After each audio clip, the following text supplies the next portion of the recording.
Hey guys, Bartell's Bookshelf here with my May 2022 wrap up.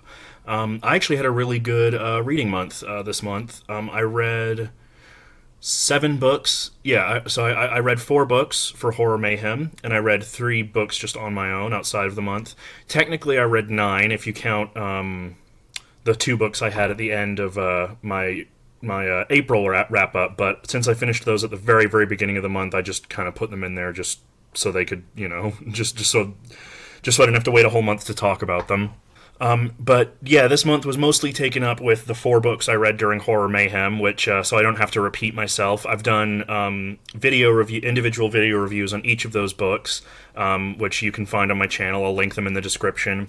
But generally, I really enjoyed the books I read for Horror Mayhem. I had a really good, I think it was a good reading month. Not everything I read was exemplary, but I at least got something out of everything I read. So yeah, if you want to know more about specifically what I read and what I thought of those books, you can check out the videos. But today I'm going to talk about the 3 books that I read outside of Horror Mayhem. So yeah, let's just get right into it. So the first book that I read in May outside of Horror Mayhem was The River of Dancing Gods by Jack L. Chalker. This was one of the books I bought on my trip to Reno. That was in the that I got for in a $5 bag. I was just intrigued by the premise, and I just decided to give it a try. I'd never read Jack Chalker yet, although I have a few of his books. I have his what is it? The Well of Souls series, which is 5 books, I think. I have that, and actually, I only bought the first book. I think they had the whole series at that book sale in Reno, and I only bought the first one because I didn't know if I'd like it or not. I didn't want to get 5 books in a series if I didn't know if I'd like it. So I just figured I would try the first one, and when I got about 50 pages. 60 pages into the first book, I went online and I bought the rest of the books in the series because I really enjoyed this. So this is a very, very simple plot. It's sort of a fantasy. It was published in 1984. It's kind of a fantasy parody a little bit, sort of tongue-in-cheek. It's about a truck driver named Joe, who's a Native American. He works as a truck driver. He has an estranged wife and son. Kind of just at the end of his rope. Kind of not really living the most exciting life, the most fulfilling life. And one night while driving, he picks up a hitchhiker, a woman named Marge, who's similarly down on her luck. She's recently become homeless. She's struggling to find work. So both of these people are just, as it says on the back here, life had not been kind to Joe and Marge. So these 2 people are just down on their luck, just kind of feeling shitty. Life's put them through the ringer. And then they have a strange experience where they meet this mysterious sorcerer named Throckmorton P. Ruddygore, who basically offers them a proposition where he says he comes from an alternate dimension that is basically like your stereotypical European fantasy world, where a dark lord is working to take over the land, and basically he wants to take 2 people from our world and bring them to this world to serve as sort of like his heroes, his ambassadors in a way. And of course, since they don't really have anything else going on, they don't really have any ties to this world any longer, they both agree, and they go to this world, which is across the Sea of Dreams on this magical ferry boat. And while there, they are turned into sort of fantasy archetypes, and have to go save the world. Basically, that's the basic plot. The thing that surprised me the most when I started this book was the writing style. It was very, it's not overly flashy, it's not super erudite or anything, but it's surprisingly, it feels very self-assured, it's fun, although actually one of the things that was really interesting about the beginning of the book was how sad it was. He really goes into how downtrodden these 2 characters are and just how kind of shitty their lives are, and for sort of a tongue-in-cheek fantasy novel, it was surprisingly dour. But it gets really, really fun once they actually get to the world, to this fantasy world, and they start sort of learning more about the universe. And as I said, it's essentially sort of a parody almost of like your prototypical European fantasy Lord of the Rings type thing. The way that it works is that basically the gods who sort of created this world, in order to sort of help it like sort of function, created these huge complex books of rules that basically govern how the entire world works. And those rules are essentially sort of references to like fantasy tropes. So in order to sort of live properly in this world, both Joe and Marge have to be transformed into beings that can that are sort of meant to be here. And Joe is turned into a barbarian, a very tough, burly, stereotypical Conan type barbarian, and Marge is turned into this beautiful, like a fairy sort of elf princess type. And they both the interesting thing is that the bulk of this first novel is taken up with their adventures, kind of learning how to live in this world and sort of all the things that are going on. But one of the things that I enjoyed about the book was how the rules of the world are kind of meant to almost like poke fun at fantasy tropes. So one of the interesting things about the book is that each chapter starts with a quotation of one of these rules, and it's stuff like, a company of heroes has to be at least, has to be 7 people, which is a reference to Lord of the Rings, Fellowship of the Ring, that kind of stuff. Like, it has to be a certain number of people. Barbarians must be, must have long hair, must, walk around half naked. There's even a sort of a jab at sort of stereotypical sort of scantily clad fantasy women, where one of the rules that's quoted in the book is talking about how like women have to wear like heroic women, fantasy women heroines have to wear like scantily clad clothing and stuff like that. And the one of the funny things in the book is how Joe and Marge kind of butt up against these rules a lot and sort of complain about like how a lot of it is illogical, and Ruddy Gore kind of admits like, yeah, a lot of it is illogical, but that's just the way it is. So it's like we kind of have to like make do with what we've got. So the main thing that I just thought this was just really entertaining. It's really, really fun, especially if you're a fan of sort of like fantasy tropes and you enjoy that kind of like like there's lots of like jabs at the fantasy genre, but they're very good natured, I think. You can tell that Jack Chalker is a fan of the genre, and it's very good natured in the way that he pokes fun at it. And it's just a lot of fun, the way that he sort of subverts a lot of tropes. Like, for example, Joe gets a magic sword that is encased in this, like, magic crystal, and it, like, chooses him, so, like, the crystal breaks out, And Ruddy Gore is like, oh, like, this magic sword has chosen you, you have to give it a name. And so he names the sword Irving after his son. So he's walking around the whole book with this magic sword called Irving, and it becomes a running gag throughout the book where, people ask him, like, what's the name of your sword? And he's like, Irving. And they're like, really? That's what you named your sword? Stuff like that. It was just really entertaining. There's a dragon in this book. And there's a scene where they go to this town that's being beset by this dragon, and of course there's the stereotype that dragons feed off that dragons eat virgin girls, So there's this joke as they're walking through town where there's all these virgin girls who are like trying to find people to sleep with them, because it's like if we lose our virginity, then we're not going to become prey to the dragon, which I thought was really funny. Just stuff like that where it's just really entertaining. There's just so many like little set pieces in this book that I just had a great time with. There's one set on a sorceress's farm. She's a Circean, Circe from the Odyssey.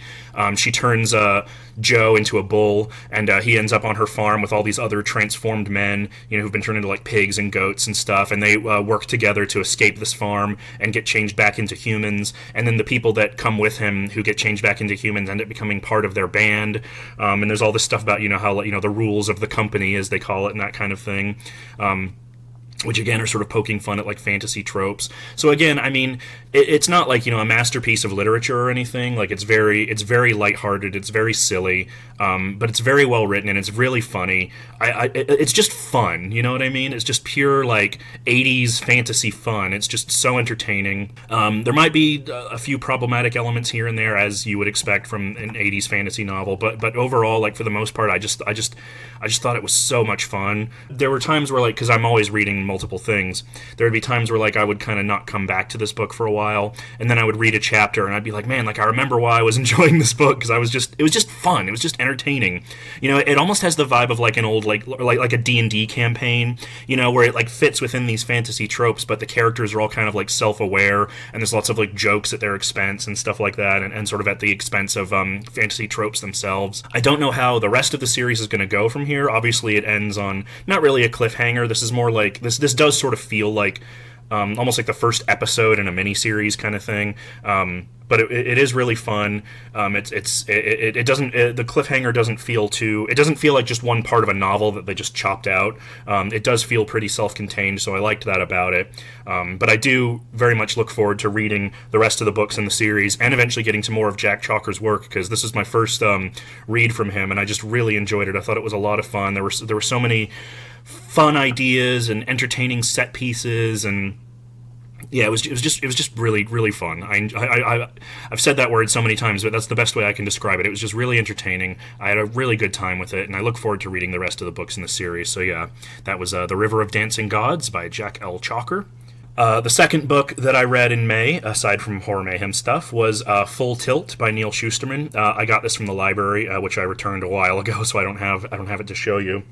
But this is a middle grade novel that was published in the early 2000s. That is about a young boy named Blake, who's kind of, you know, very straight-laced. He's an academic. You know, he gets good grades. He wants to get into a good school. He's very responsible, you know, and that's kind of undercut by his younger brother named Quinn, who's sort of the exact opposite of him in every way. He's, you know, he wears like piercings. He's got like he wears caps. You know, he's very punky, and he's very impulsive. He kind of just does things on a whim. He's always getting into trouble, and Blake is always kind of the one that's bailing him out. And so one night, Quinn gets in an accident and he goes into a coma. And so by digging through his pockets, Blake finds out that Quinn visited this strange, mysterious carnival that opened a few days ago. And so with two of his friends, Blake goes off to this carnival to figure out what happened to his brother. And basically what happens is that the carnival turns out to be this sort of dark, almost Orpheus in the Underworld-esque thrill ride, where he has to ride 7 different rides so that he can save his brother. And each ride is kind of related to his different parts of his psyche and sort of his foibles and things. So obviously I read this because I read Neal Shusterman's Scythe, and I really enjoyed that. And I was reading just about his other stuff, and I found this, and it was about a haunted or a creepy carnival. And as I've said many times before, those who know me know that I'm a sucker for that kind of stuff. I love anything having to do with like theme parks or carnivals or you know, freak shows or sideshows, like anything like that. I'm a sucker for. And it was a really short middle grade book. It was like 200 pages, just barely over 200 pages. So I got it from the library and I read it. And yeah, it was pretty entertaining. I enjoyed it. There were some caveats to that, but I'll get into that. But the main thing that really surprised me about this book was for a middle grade book, I think it's like ages 12 and up or something. It's surprisingly mature, like a lot of the themes that it discusses. It's written very not poetically, but like if you've read Scythe, you know, kind of he's got this very meditative style almost, and that carries through in this book, which is for younger readers, which I thought was cool. Like I didn't feel like I was being talked down to. He doesn't, you know, feel the need to over-explain things. It's not overly simplistic, and he gets into some pretty like serious themes. Like he talks about how Blake's feelings of, you know, inadequacy and his various fears and stuff, and he explores Quinn's feelings of sort of needing sort of constant stimulation and sort of feeling. He actually goes into some pretty dark places, like involving, you know, like suicidal ideation and stuff like depression and stuff like that, which I thought was really, really well done. And there's also some really cool imagery, like sort of carnival-esque stuff that I really enjoyed. Like there's one sequence that I thought was one of the best sequences in the book. It's majorly creepy, where they go into this hall of mirrors, and it's like this huge maze of mirrors, you know, obviously, this giant maze of mirrors, and but the thing is, like, each mirror that you pass through, because they're like funhouse mirrors, they distort your body. The image of your body is distorted, but when you pass through the mirror, your body becomes that distortion. So the more you pass through the mirrors, the more like distorted and screwed up your body gets. And there's this like bit where he's like walking through this hall of mirrors, and all he can hear are like these screams of like deformed children coming from all over, and it's like just really horrific and creepy, and that was really, really good. I really liked that. So yeah, for a middle grade book, it was really, I thought it was pretty enjoyable. It was fast paced, it was dark, it was imaginative. My only real issue with it was, one, it's so short. It moves by really, really quickly. I kind of wish we had a little bit more like time in this carnival, more time to kind of soak in the atmosphere and all that stuff. And related to that, I wish there was kind of more of an emphasis on that carnival atmosphere itself. Of course, this is just a personal preference because I love this type of stuff. But really, like, once he kind of gets onto the rides, like, the whole sort of carnival imagery for the most part is forgotten, except for like the Hall of Mirrors, like I mentioned. And there's like a scene with where they're on like they get on a merry-go-round, and it turns into this big like animal stampede with all these different like multicolored animals, which is pretty cool.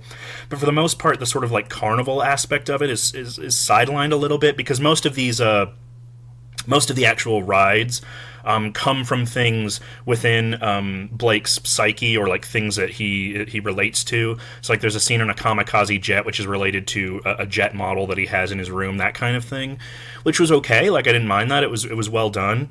But me personally, like, I would have liked more of an emphasis on the whole like creepy carnival aspect, like something wicked this way comes type thing, But yeah, I think aside from that, like, it was a quick read. It was well done. It was entertaining. It kind of almost had the vibe of like a more mature Goosebumps book, which was really cool, with some of the themes that it discusses and the writing and stuff. Like, it felt very mature for what it was, and I liked that. So yeah, generally, like, obviously, like, I don't think it's Neal Shusterman's best. I've only read 2 books so far, but it is lesser. I think it's not amazing or anything. But if you like sort of middle grade stuff, if you like those kinds of stories, set in carnivals and that kind of stuff, I think you'll really, really like this. I had a good time with it. I'm glad I read it. It was a lot of fun. So, and then the final book I read in May, not part of Horror Mayhem, was this one, Deeplight by Frances Hardinge. So I talked about this a while ago in one of my videos. I can't remember. It was a long time ago in videos that I was talking about books that I was working my way through, and this is one of the books. This one took me a while to get through. I think I started this in March. It took me like 2 months to read, which is unusual for me. I don't normally take that long with books like this, especially ones that are like YA and kind of all that. But I'm really, really glad I did, because I loved this book. I thought it was great. So I talked a little bit about it in one of my previous videos, but now that I've actually read the book, I have more of a grasp on the plot. So this takes place in a fantasy world where about 30 years ago there was this event called the Cataclysm, where all these like great, sort of eldritch gods who lived in the sea were all killed. It was this huge, violent event. Dozens of gods were killed, along with hundreds, maybe thousands of people. It was this huge event, and it totally like shook up the world. The Myriad is the area where this takes place, and the main island is a place called Lady's Crave, which is where the main character is from. He's a boy named Hark, and he's sort of a street urchin type, sort of like an Aladdin-esque. He's a bullshitter, basically. His thing is telling stories, as he puts it, and along with his friend Jelt, who's sort of more jaded, I guess you'd say, a little bit more worldly, more of a more sort of dangerous, I guess you'd say, more streetwise, a little bit more hardened by the world. And together they kind of like get into scrapes and do things and all that stuff, typical Aladdin-esque street urchin type stuff. But one day during one of said schemes, Jelt falls into the ocean and seemingly drowns. But then Hark finds this mysterious bone heart-shaped thing with all these pinpricks in it that pulses, and it seems to bring Jelt back to life. And of course he's very happy about that. He's very and he's happy to have his friend back, but his friend isn't the same as he thought he was. And over time, as he spends more time with this heart, this mysterious god organ, Jelt starts to change in very bad ways, and there's a lot more going on than that, but that's the basic idea. I'd never read Frances Hardinge before. I heard of this book on a video someone made about just like weird fantasy books, and I love weird fantasy. I just love imagination and stuff. And yeah, the main thing that I really loved about this book was the world building. The world building is excellent. It's like an amazing place. Like it's very like nautical feeling. Lots of shit. Almost like like steampunk-esque, but with sort of a nautical edge to it. And one of the things that I thought was really neat was how, so after all the gods died in the Cataclysm, people sort of collected all of their like parts, because of course there's all these like god parts like scattered throughout the myriad, and people collect them and use them for different things, and or they sell them or whatever. And this stuff's known as godware, and just the little details in the world about sort of the ways that they use godware is really, really interesting. So, for example, there's this one thing that's called god glass, which is basically like glass. They use it to build windows and things, but it does this interesting thing where it responds to different frequencies, and the sort of the hardness of it changes depending on the frequency that you use around it. So, for example, there's a really, really cool scene where Hark has to break into this laboratory that's surrounded by god glass, and so he takes out a tuning fork and he hits it, which lets the glass soften enough that he can like push himself through it. Just stuff like that's just really, really cool. Because it's a coastal city. There's lots of piracy, that kind of thing. Buccaneer types. And some of these people who go there's lots of people who go like they're scavengers basically. They go diving for godware, and basically, some of them, because of the pressures of the sea and that kind of stuff, they go deaf. And those people are known as sea-kissed in this universe. And the sea-kissed are basically like very highly respected. It's almost seen as like an honor to become sea-kissed. It's like the sea has kind of blessed you in a way. And they have their own special like sign language that they use, and the sign language differs across different areas of the myriad, of the world and stuff. So like, there's basically like dialects, of sign language and that kind of thing. One of the main characters in this book is Sea-Kissed, and she's really, really interesting. They go a lot into sort of her daily life and how she lives and that kind of thing. Just so many details about the world that I just really loved. That it was just so imaginative and so weird and interesting. There's like a whole history about the gods, and each of the gods have various powers and like sort of tales associated with them, which you learn about because Hark becomes part of this monastery. He gets purchased basically into servitude by this professor named Dr. Vine, and he basically has to work in this place called Sanctuary, which is this place. It's almost like a retirement home for old, priests and priestesses, like monks who used to worship the gods. And through there, he learns all these different stories and information about the gods and kind of the world of the gods and stuff. And it's just all really, really interesting. But aside from all that, what really sold me on the book was just the character relationships were so well done. I thought there would be gay vibes in the book based on kind of what I read of the synopsis. It's not. But Hark and Jelt, like, they have this incredibly intense friendship. And one of the things that I thought was really, really interesting about it was the depth to which Frances Hardinge explores that friendship. Because she explores all of it. I mean, not just the good sides, the fun sides. She explores the bad sides. Jelt is very toxic at times. He's very manipulative, and basically the changes that are spurred on by this piece of godware to him throughout the book basically force Hark to confront the bad sides of their friendship and to kind of really think about sort of what their friendship is, what it's become, what it means to him, and sort of the whole sort of heart, the heart of the book is that friendship and what it means and sort of how you can love someone and they can also be terrible for you, or like you can be best friends with someone, you can devote your life to them, and but things can change and you can lose touch and the person that you became friends with isn't the same person the person that you're friends with now isn't the same person that you became friends with originally. It just goes to all these really melancholy, sad places, and through it all, sort of Hark learns to kind of be more independent and to kind of stop, not necessarily to rely on Jelt, because he wasn't really relying on Jelt before, but it's sort of his sort of arc throughout the book is finding his own inner strength and sort of learning that there's more to him than just being Jelt's friend, which I thought was really, really interesting. And just the obviously I don't want to spoil anything, but just the places that it goes in terms of like the emotions and everything, it's just so sad and intense and melancholy, but it's also set around this like incredible world with these like really interesting characters and really imaginative set pieces and just world building. It was just really amazing. I really loved this book. I'm so glad I decided to read it, and I have like 4 other books of Frances Hardinge's to read because I just enjoyed this so much, and I just thought it was so interesting and so imaginative and weird and dark and just I love, and it's beautifully written too. The writing in this, especially for a YA book, like it floored me at times. It's just so poetic and lovely, and just the metaphors that she uses and the way that she describes things. It was almost like I could almost smell the sea air, that kind of stuff. It's just, this is so good, and I'm so glad I read it.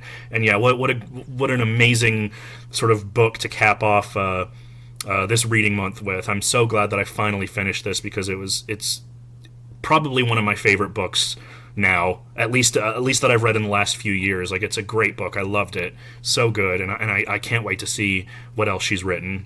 So yeah, that was everything that I read in the month of May, aside from the Horror Mayhem stuff. Again, if you want to see what I read for Horror Mayhem, and you want more info on that, more details, I'll link all that in the description so you can watch that. But until then, I hope you guys enjoyed. Like, comment, subscribe, all that YouTube stuff. Yeah. So I'll see you guys later. Bye.